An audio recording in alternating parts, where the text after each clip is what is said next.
Welcome back नाज़रीन। मंसूर अली खान साहब, अभी रिसेंटली जो चंद सीरियस पॉलिटिशियन लीड कर रहे हैं पाकिस्तान तहरीक इंसाफ को, उनमें से एक की स्टेटमेंट अभी एक आधे दिन पहले की है असद कैसर साहब की, कि इमरान खान साहब की रिहाई बहुत जल्दी दिखाई दे रही है and he is from those quarters के जहां पे सीरियस लिया जा सकता है, सिर्फ हवा में बात नहीं करते असद कैसर साहब। इसमें क्या आपको नजर आ रहा है कि वाकई में इसमें कुछ सब्सटेंस है इस स्टेटमेंट में?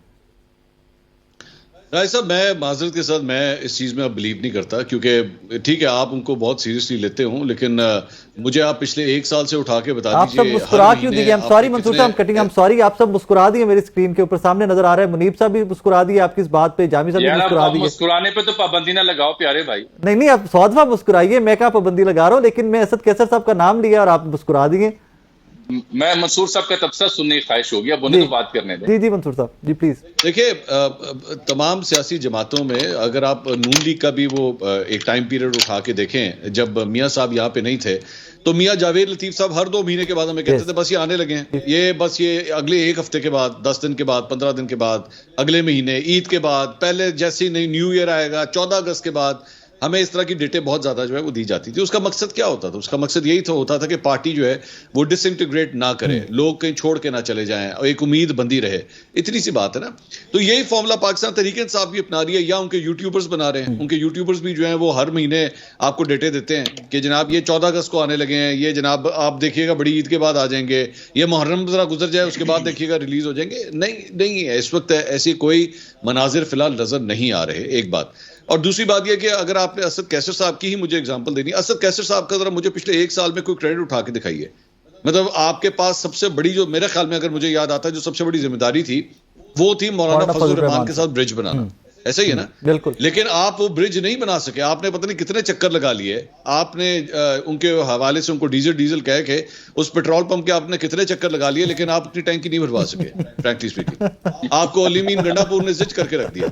अलीमीन गंडापुर जो है अपनी लोकल पॉलिटिक्स के चक्कर में उन्हें जिच करके रख दिया। तो असद कैसर साहब की क्या परफॉर्मेंस है? असद कैसर साहब की कोई मुझे एक अचीवमेंट बता दीजिए। अब आप ये समझते हैं कि असद कैसर साहब की दी हुई ये बात कि जनाब खान साहब जो है वो जल्दी रिलीज हो जाएंगे, I am sorry, I will take that with a pinch of salt. एक बात। दूसरी बात ये जो थोड़ी देर पहले मुज़ाकरात की बात हो रही थी, मैं पाकिस्तान तहरीक इंसाफ या नून लीग, चले मैं नून लीग को ये बात कहता हूँ कि आप मुझे एक बात बताइए, वो जो ख्वाजा आसिफ साहब ने कहा था कि जी 2019 के अंदर हमें ऑफर होगी थी कि आप आ जाएं, ले लें, पंजाब ले लें, विफाक ले लें, पाकिस्तान तहरीक इंसाफ को भिनक भी हुई थी इस बात की? नहीं पता भी, पाकिस्तान तहरीक इंसाफ को पता भी लगा था? नहीं पता लगा, बिल्कुल भी अनटिल और अनलेस बाद में जाके ख्वाजा आसिफ साहब ने जब खुद नहीं बता दिया।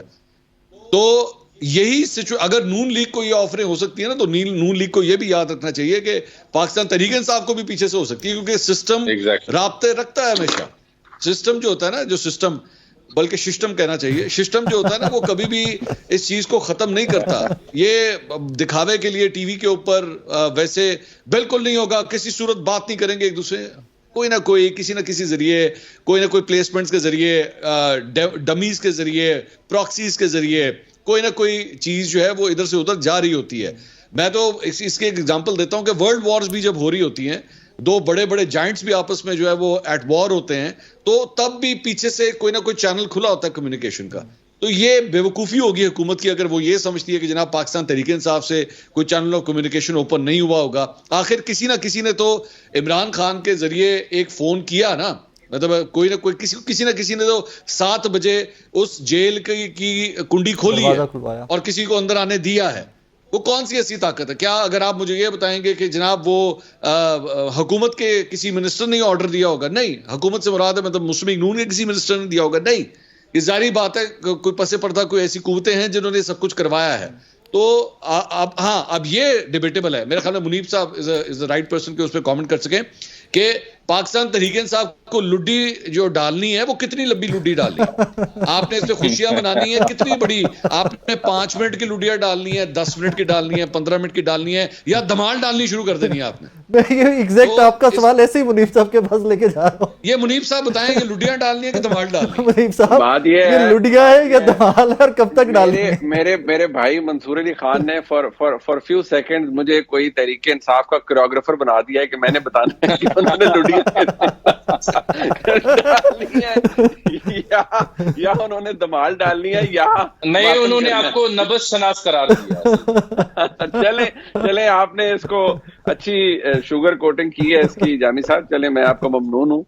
अब गुजारिश ये है कि जो ये सारा सिलसिला अब फ्रैंकली हम सबका शायद नहीं, हम सबका यही काम होता है कि अगर कोई चीज डेवलप हो रही है तो अपने अपने तरीके से उसको देखेंगे, यार ये चीज फलानी पैन आउट कैसे की। तो जब ये सारा सिलसिला हो रहा था तो मेरे नजदीक 2-3 सवाल थे। मैंने कहा यार जलसा फाइन फेयर इनफ, जलसा, लेकिन उस जलसे के अंदर ऐसी खास बात क्या थी? जब मैंने उसको डिटरमिन करने की कोशिश की या कुछ लोगों से ऑफ द रिकॉर्ड भी बात की, पीटीआई के भी दोस्तों से, इट वॉज येट अनदर जलसा। ठीक है, वो था कि यार हमने किसी तरह खुद को रेलेवेंट रखना है और बताना है कि जी हमारे साथ बंदा लोग आ रहे हैं, वोटर हमारे पास है अभी, लोग है वो है। हाँ। और वो शायद it was not a surprise also because वो तो मौजूद है, उसकी हमने देखा भी है। अच्छा, मैंने फिर ऑब्वियसली बहुत सारी जगहों पर बंदा कॉल करता है, पुलिस वालों से भी राब्ता करता है, एडमिनिस्ट्रेशन से भी करता है और बहुत से लोगों से करता है। तो जब उनसे बात की, उन्होंने कहा यार बात ये है, कुछ तो शख्स, मैंने अपने कल भी अपने ब्लॉग के अंदर भी कहा कि कुछ लोगों ने तो मुझे बाकायदा obviously on the basis of anonymity उन्होंने मुझे अपने स्क्रीनशॉट भेजे कि यार ये आप देखें, ये मैसेजेस हैं एग्जैक्टली जो एक्सचेंज हुए हैं फलाने बंदे के साथ। ये टाइमलाइन है, इस पे ये देखें, ये फलाने बंदे को कॉल की, ये फलाने, I am talking about responsible officers. Alright. और उन्होंने कहा यार कि ये बात की और सबसे बड़ा कंसर्न ही ये था, और ऑलरेडी जो गवर्नमेंट थी उसमें ये टेंशन नहीं थी ये वाला काम के लिए जलसा, वो एक और डंडा चल चुका था कि पीएम वाज वेरी अपसेट और पीएम को दो गैर मुल्की जो एम्बेसडर, जो ऑब्वियसली एम्बेसडर्स जो होते हैं, क्योंकि आपको पता है red zone how is panned out, तो वो वहां से ऑलरेडी कंसर्न की कॉल्स पीएम ऑफिस को आ चुकी थी कि जी ये आपका क्या तमाशा है कि आप लोग रेड जोन के अंदर ही आप लोग सारे जलसे करा लेते हैं और आपको समझ नहीं आती और एहतजाज भी हो रहा होता है, and we are hardly few metres away embassies और सारा कुछ जो है। तो पीएम वाज वेरी अपसेट कि यार ये क्या बकवास है। बाद में इंक्वायरी का भी कह दिया गया ना कि इंक्वायरी होगी, फर्दर इंक्वायरी कह दिया गया, और वो ऑलरेडी उस मोड के अंदर जो इस्लामाबाद की एडमिनिस्ट्रेशन है वो जा चुकी थी। ऊपर से ये एक बहुत बड़ा कंसर्न था कि आपको पता ही है, मैं उसके डिटेल में नहीं जाऊंगा, जो मुबारक सानी वाला केस था कि यार ये एक बड़ा सेंसिटिव मामला है और जो इवन रिलीजियस जमातें हैं उनसे जो एंगेजमेंट गवर्नमेंट की छोटी मोटी थी, उसमें ये था कि ये तो इससे कोई नो टर्निंग बैक जब तक हमारा काम सुप्रीम कोर्ट में हमारी रिव्यू नहीं लगेगी। तो गवर्नमेंट की तरफ से सुप्रीम कोर्ट में भी अटॉर्नी जनरल बड़े प्रूडेंट आदमी है, उनकी तरफ से भी कुछ किया गया। ये जो काम था इसके ऊपर ऑलरेडी इंटेलिजेंस के लोगों ने, आईएसआई के हो सकते हैं, आईबी के लोग हो सकते हैं, उन्होंने ऑलरेडी कहा था जी कि बहुत सी एरियाज के अंदर अभी भी जब से ये अफगानिस्तान वाला मामला शुरू हुआ है कि हमने लोगों को वापस भेजना शुरू किया, तो they are on a loose. वो कुछ भी जगह, किसी भी जगह कुछ हो सकता है, तो we are hardly few kilometres away, तो हम नहीं चाहेंगे कि ये ऐसा कुछ हो। यही बात गंडापुर साहब को कम्युनिकेट की गई, और गंडापुर साहब को जब कम्युनिकेट की गई तो यकीनी तौर पर उसके अंदर एस्टेब्लिशमेंट के भी बहुत से लोग शामिल हो सकते हैं, और वही मैसेज फिर सवाती साहब के थ्रू इमरान खान साहब को भिजवाया गया, क्योंकि पीटीआई के बहुत से दोस्तों ने ये कहा कि बात यह है कि इमरान खान साहब तो जेल के अंदर है, but obviously he is very concerned कि अभी जलसा हो रहा है और बेहतरीन होना चाहिए और मेरी पीटीआई की प्रेजेंस नजर आनी चाहिए। So we can't do it without taking him on board. जारी बात है, जब सुबह 7 बजे जेल के दरवाजे खुले तो वो मेरे और आपके लिए तो नहीं खुले होंगे ना। जारी बात है, उसके अंदर एक अरेंजमेंट हुआ। ऊपर तो राना सनाउल्लाह साहब की जो स्टेटमेंट बाद में आई, वहां से भी ये था कि शायद हुकूमत को भी कोई इतना पता नहीं था, वो भी कहा जी खुलवाने वाले खुलवा सकते हैं ना दैट टाइम। जारी बात है, लेकिन राना सनाउल्लाह साहब को तो वैसे भी इन चीजों का बहुत बारीक चीजें होंगी, उनका नहीं अंदाजा, लेकिन बहुत से लोगों को इसका, जिनको अंदाजा था, उनको पता था कि एग्जैक्टली क्या हो रहा है। मैं आपको मिसाल देता हूँ कि इंटीरियर मिनिस्टर उनमें से एक शख्सियत है, इमरान खान साहब को बताया गया और इमरान खान साहब ने कोई ये नहीं कहा कि मुझ पे कोई दबाव डाला गया है या मुझ पे कोई चीज कोई बड़ा मेरे साथ ज्यादती की गई है। उनको बताया गया कि अब ये कंसर्न्स है और आपको पता है अब ऑलरेडी प्रॉब्लम्स मौजूद हैं, तो उन्होंने कहा हाँ ठीक है इसको, बट नेक्स्ट पोस्टपोन नहीं होना चाहिए, नेक्स्ट वाला ये डेट हमें। और अच्छा, मजे की बात यह कि अभी मुझे बता रहे हैं कि पीछे से जी जो लाहौर वाला जलसा था अगस्त के एंड में, वो भी शायद पोस्टपोन हो गया है, 27 अगस्त वाला वो भी पोस्टपोन हो गया। अच्छा, अब उसमें प्रॉब्लम क्या, अब मैं थोड़ा लंबा हो गया, बट मैं सिर्फ आपको आपको मैं ले जाना चाहता था उस सारी चीज के अंदर। अब ये सारा कुछ होने के बाद जो अब आप बुनियादी सवाल था जिसमें मेरे भाई मंसूर अली खान ने कहा कि जी मैं बताऊं कि वो दमाल डालें, देखिए वो दमाल की नौबत भी नहीं आई मेरे ख्याल में। वो बहुत एहतराम के साथ, वो अभी उसी फेज में तहरीक इंसाफ है जिसमें थी, वो दमाल या लुडी भी नहीं डाल सकते, बल्कि फिलहाल वो उसी पोजीशन में है जिसमें है इसलिए क्योंकि सारी चीज के बाद भी, इमरान खान साहब के अच्छे जेस्चर के बाद भी, पीटीआई को या इमरान खान साहब को एज ए लीडर कुछ भी नहीं मिला, और ना ही कोई, हाँ, वो कुछ भी नहीं मिला, ना ही इससे कोई सीबीएम क्रिएट हुआ, ना ही इससे कोई अच्छा मैसेज क्रिएट हुआ। वो उधर ही है, और वो अब सिलसिला पहले शुरू होता था 9 मई से, अब उस 9 मई से क्रॉस करके अब जनरल फैज हमीद पे आ गए हैं। और उसके ऊपर भी लेटेस्ट बेसिकली ये है कि नहीं, अगर किसी का ख्याल है कि नहीं हम कि किसी को पहले पकड़ा है और अब हम पूछताछ कर रहे हैं, वो पूछताछ वाला काम अब नहीं है, पहले काम हो चुका है फैज हमीद साहब को, और बाद में गिरफ्तार किया जामी साहब। तो ये कॉन्फिडेंस बिल्डिंग मैयर्स सारा मामलात में तो बहुत पॉजिटिव लोग पोर्ट्रे कर रहे थे कि बहुत पॉजिटिव डेवलपमेंट हुई है, एंगेजमेंट स्टार्ट हो चुकी है, पब्लिक हो रही है अब तो चीजें, कि देखे खान साहब ने जलसा मुलतवी कर दिया, लेकिन मुनीब साहब तो इंटायरली एक डिफरेंट फोटो दिखा रहे हैं, पिक्चर दिखा रहे हैं हमें। नहीं, ऑब्वियसली उसमें भी हकीकत है, क्योंकि जनरल फैज तक जब हाथ गया तो वो इटसेल्फ इस बात का सबूत है कि किस हद तक संजीदा है रियासत या हुकूमत इस मामले को आगे लेकर के चलने में। वो तो अपनी जगह एक फैक्ट है, लेकिन राब्ताकारी का होना इटसेल्फ पॉलिटिकल साइंस में, सियासत में एक बड़ा माइलस्टोन हुआ करता है, चाहे वो एक जलसे की मनसूखी के लिए हुआ हो, चाहे वो किसी और मुद्दे के लिए हुआ हो।